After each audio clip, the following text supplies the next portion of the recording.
and search consumed.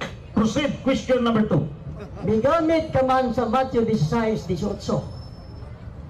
Base sa imong gisulti, imong gisukaran nga siya nahimong amahan.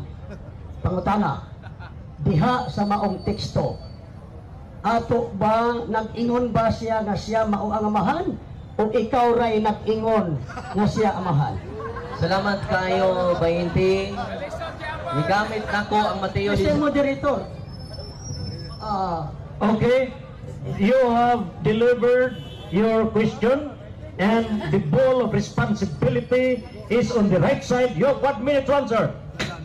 Okay, kung mubasa ta, kinanan mo sabot po ta. Isolve ni mubasa ta niya way sabot-sabot. Wala nga, klaro kaayo, nagbasa ta, o gatong gisabot.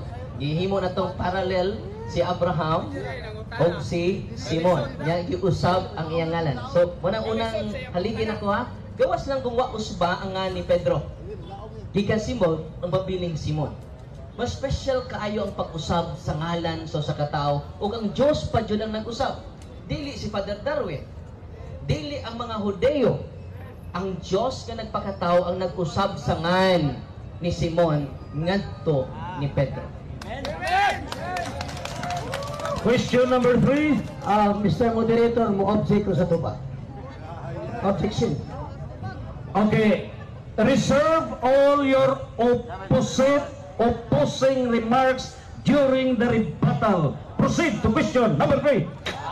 According sa atong role, Mr. Moderator, kung ang tubag categorical, kinahanglan tubagon categorically.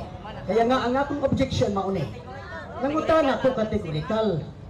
Ang akong categorical question, gigamit niya ang Matthew 16:18, niya iyang giingon, nga si Pedro... So what's your categorical question? Ang akong categorical question mauni, sa teksto, wa may mabasa nga nahimo siyang amahan nga nag-ingon. Pangutan na, ang maong gibasa, kinsa may nagsulti nga si Pedro amahan. What is ikaw o ang bersikulo? Okay. Wala ko categorical. The moderator would like to explain the meaning of categorical question. Categorical question shall be answered by yes or no. Kang ang imong pangutana matubag yes or no, dili. If not, proceed to question number 4.